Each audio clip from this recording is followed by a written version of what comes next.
Hello there, everyone. If you're watching this video, then you are part of the TTOR Army, an army that is building itself up one subscriber at a time.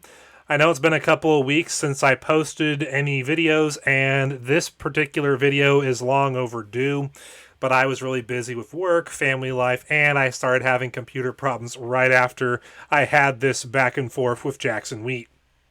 So this particular video that you are watching today is my initial thoughts, my off-the-cuff response to the conversation I had with Jackson Wheat on my most recent GodTVRadio live stream. However, if you would like me to do a more in-depth response to him and you want me to respond to actual clips of the conversation that we had, you'll have to leave such a request in the comment section down below, and if enough of you make that request, I just may do that video in the future. But here are my initial thoughts, my off-the-cuff response to my conversation that I had with Jackson Wheat. But before we get into that, in case you don't know, you can actually find this live stream on my BitChute channel, which you can see here on screen. You can find it on my Rumble channel, which you can also see here on screen, and you can find it on my Quarter channel, which you can also see here on screen, and you can find links to those three channels in the description box down below. Now, with that being said, my initial off-the-cuff response to my conversation with Jackson Wheat goes as follows. One thing that I appreciated is that Jackson Wheat was willing to hear out my full views on the issue of Jews and anti-Semitism, and he got to learn firsthand that I condemn bigotry not just against Jews, but against all people. So hopefully moving forward, if I ever come up in a discussion on his channel, he won't allow his co-hosts to smear me as being an anti-Semitic person simply because I share a few comics from Stone Toss now and then. Another thing that I found to be very enlightening is that Jackson Wheat gave us a bunch of specific examples of what he feels is evidence for evolution. And this is good because this gives creationists and Christians like myself the opportunity to look into what he says and make some potential responses to it. Another good thing I would say about the conversation we had is that Jackson Wheat was willing to admit that evolution was a worldview through which him and his camp interpret the data of the observational world.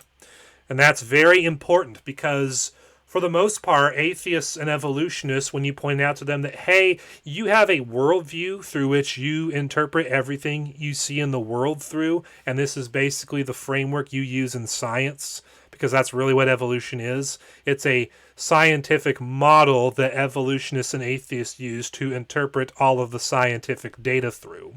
Most atheists and evolutionists are not willing to admit this, but Jackson Wheat was willing to admit it, and so I have to give him kudos for being honest about that, because for some reason, a lot of atheists and evolutionists just aren't, and they don't like to talk about that.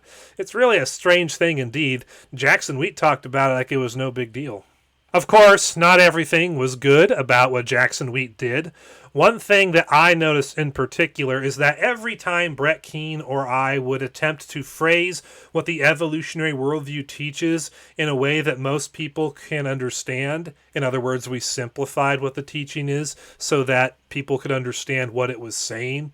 Every time we would do this, Jackson would respond by saying in some form or another that what we were saying about evolution and what it teaches is not accurate. And then he would proceed to go into a deep dive into a specific piece of evidence for evolution. And he would use a lot of big words that most people don't have in their everyday vernacular. So it was really hard to follow along with him because he's going into stuff that most people have never heard of or talk about when it comes to topics like origins. He did this on a regular basis, and the reason why he did it is the reason why, while a lot of atheists and evolutionists respond in a similar manner every time a creationist like myself attempts to put the teachings of the atheistic evolutionary worldview into a language that people in the common world can understand. Because if people understood what the evolutionary worldview really taught, they would realize how crazy and insane it is and how unscientific it is, and they would not accept it. And vice versa, if they were allowed to know what the creationism claims are as far as young earth creationism goes and the evidence that supports those, there's actually a number of people in the world who would reject evolution and accept creationism on a basis of comparing and contrasting evidences for each. This is something that Eugenie Scott literally talked about back in the late 90s, I think it was, or maybe it was the early 2000s. Now, the last thing I want to talk about here in this short video is that when it was brought to Jackson Wheat's attention by myself that creationists, like myself, accept the idea that species can turn into another species over time, and that it was other types of evolution that we rejected, such as macroevolution, Jackson Wheat would go right back into the evolutionist talking point that creationists like me reject the concept of one species turning into another, microevolution. And this is simply not the case, and I don't know why evolutionists can't get their heads around this. I've been a young earth creationist for the past 10 years, and I have seen a lot of different young earth creationists give presentations on the creation versus evolution debate from a variety of different angles and positions. I've seen a lot of these on the internet. I saw a lot of them in person, not only when I was a videographer for the now defunct Institute for Creation Science, but I also went to the 2016 Seattle Creation Conference, where I saw a lot of different presentations in person over the span of a couple of days.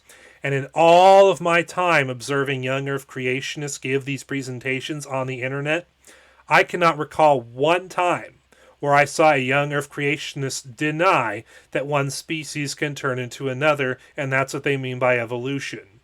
I've never seen that happen. Every young earth creationist that I've ever seen give a presentation or talk about the topic that I can recall has always said that, yeah, one species can turn into another. We see that every day. Young earth creationism accounts for that. It's all the so-called evolution above a species level that we deny. That's what I have seen consistently over the 10 years that I've been a young earth creationist, observing all the different creationist apologists giving presentations. And just to prove that I understand the difference, let's do a little bit of internet research. So, when you go into Google and you type in microevolution, it says, microevolution is simply a change in gene frequency within a population. Evolution at this scale can be observed over short periods of time, for example, one generation and the next. The frequency of a gene for brown coloration in a population of beetles increases. You click on the Understanding Evolution link right below that.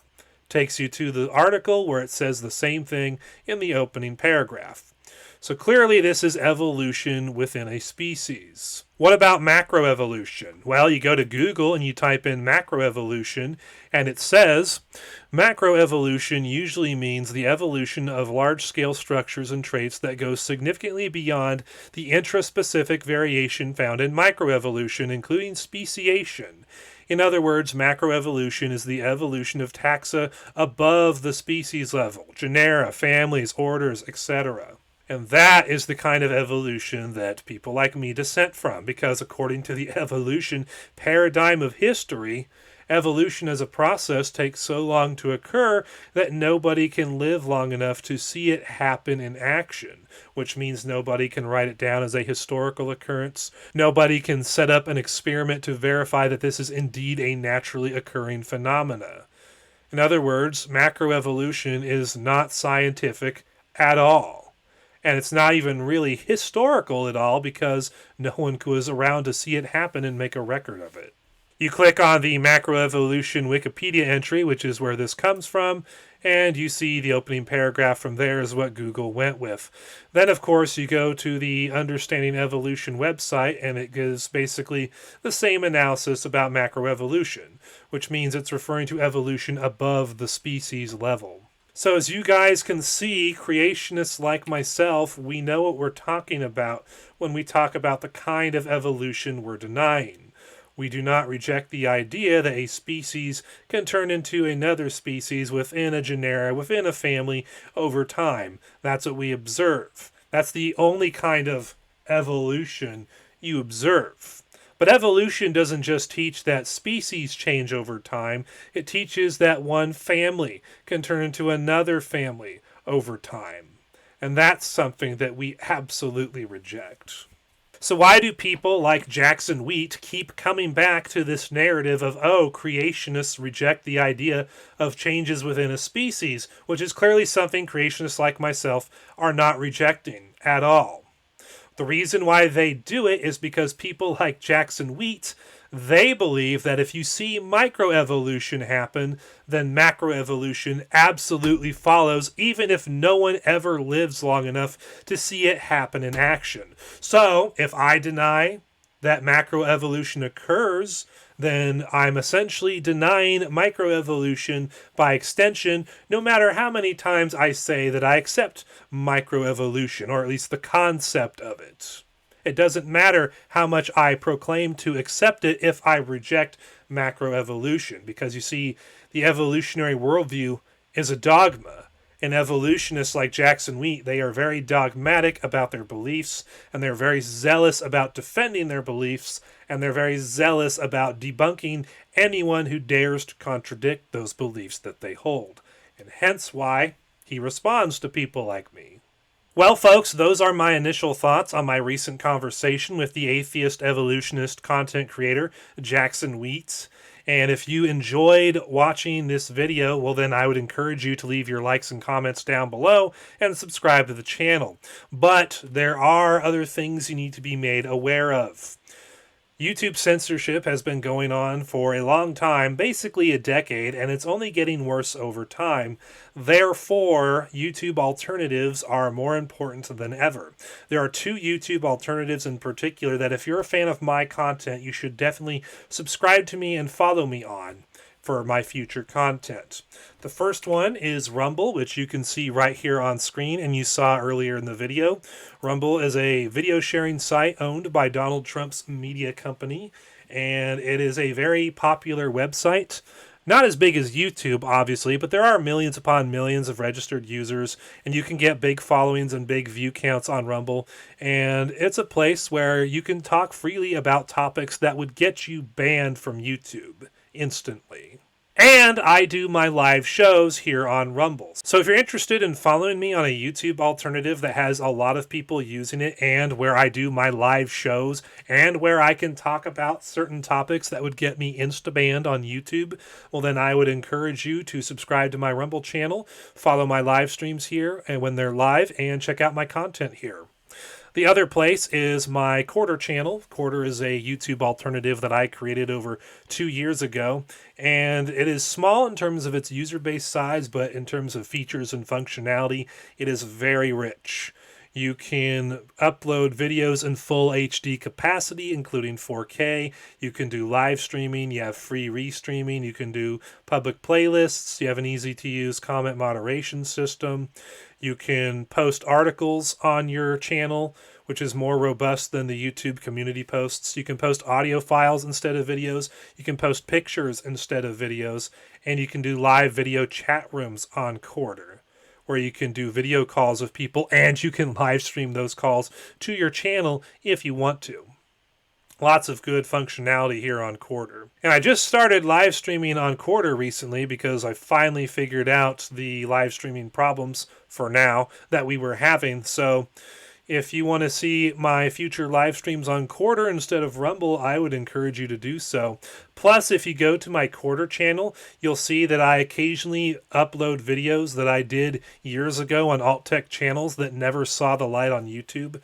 So if you are interested in seeing my older content as it gets backed up to my Quarter channel, I would encourage you to go to my Quarter channel, subscribe today. And if you're a content creator, be sure to create a Quarter channel and start uploading your content here and spreading the word about Quarter.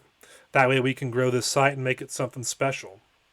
With that, I bid you guys adieu, farewell, and I will see you in the next video. Toodles!